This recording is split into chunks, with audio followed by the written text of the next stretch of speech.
Welcome back to the Vandy Sports Podcast brought to you by Butler Holdings. I'm here with Brandon Bixby. My name is Alana Morris. After Vanderbilt's 93-37 point victory over Austin Peay, the Commodores have beat their first two opponents by a combined 108 points. So, Brandon, what did you like out of Vanderbilt tonight? I mean, really just how many names it took to pitch into this one, Atlanta. We saw a lot of players really step in at certain points and make a big impact. We saw Ayanna Moore had a big second quarter, 9+ points. Michaela Blakes led this team with 16 points. They had 4 different players in this one that reached double figures, and I think every single player other than 2 played 10 minutes or more in this game as well. So a lot of different players had to really come in and contribute for this game that happened the way it did, and I think that's the really encouraging sign for Vanderbilt, especially with it being so early on the season. And we said it coming in that the depth was going to be one of the strengths for this Commodores team. So far, so good on that end. And one thing I really liked that Ayanna Moore talked about in the press conference is that the starters and the players that are older and have been around this team for a while, they enjoy watching these younger players come in the second half and do their thing. And I honestly thought it was the most fun part, and I think that just really speaks to the culture that they have here. Yeah, and you saw that Shea Ralph said something too that I thought was really powerful, and you could tell it meant a lot to her. A lot of the players that were in, especially the second half, are typically the ones that are on the bench and are cheering and rooting and encouraging their teammates on.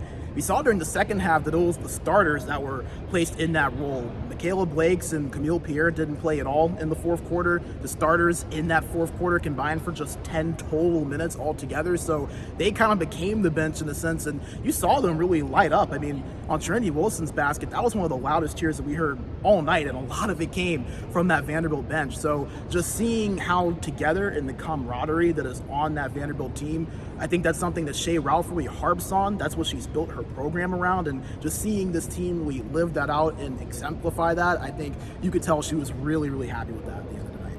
Another Commodore making their first appearance in a Vanderbilt jersey, Leilani Cappan, is 7.6 rebounds and a couple of blocks as well. I feel like her stat line doesn't necessarily reflect the way that she impacted this game. Talk about an on-ball defender. I mean, she just kind of came in here and made sure that the defense was in great shape. I mean, Leilani was really giving Austin Peay a difficult time trying to move anything on offense at all, and I'd say that she made her presence known in her Vanderbilt debut. Yeah, she's just the definition of a disruptor, it feels like. She always had her hands in something defensively, and we saw a few times where she was able to contribute on the offensive end. Her first bucket as a Commodore was an and one, where she took some tough contact, went up, finished it, and then sinked the free throw on the next one. We saw her take the ball up a few times to make a couple of plays.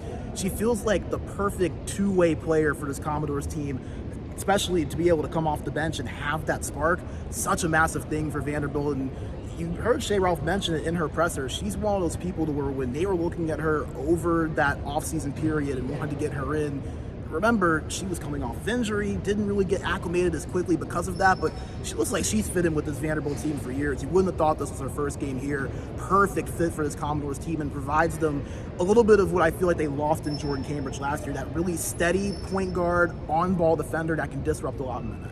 Most definitely, and the two-game home stretch for Vanderbilt coming to an end very quickly as they head to USF next Thursday, their first road game of the year.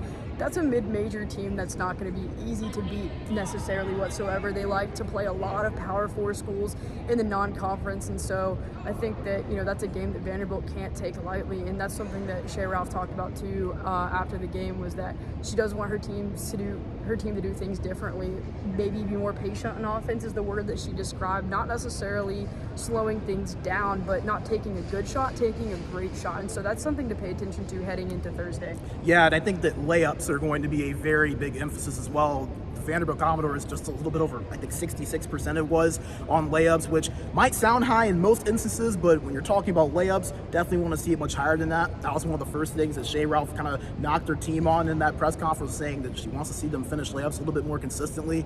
She also mentioned that these next 5 days she thought was going to be very, very big, that even though 108+ points in the last 2 games were what they won by, still a lot that she saw that she feels like they were able to get away with in those first 2 games, and against a team like USF, a team that's been consistently good, has been ranked in the top 25 for a few years. Remember, when UConn was in the American, that was the team that they always played in that American Championship game. This South Florida program is legit. Vanderbilt's going to have to come in ready. They're going to have to improve on some of those things that we talked about. If they aren't, it's going to be interesting to see how that goes, because these first 2 games, some good things, but also a lot that they're going to have to clean up as well. Yeah, most definitely. But overall, just a dominating performance from Vanderbilt on both ends of the floor. I mean, it was an easy win after that first quarter. Vanderbilt just coasted, and it was all Commodores. But for Brandon Bigsby and myself, and for Vanderbilt for turning the lights up a little bit once we started this, we appreciate it, and appreciate you guys following our coverage all along this season. And we look forward to talking to you soon.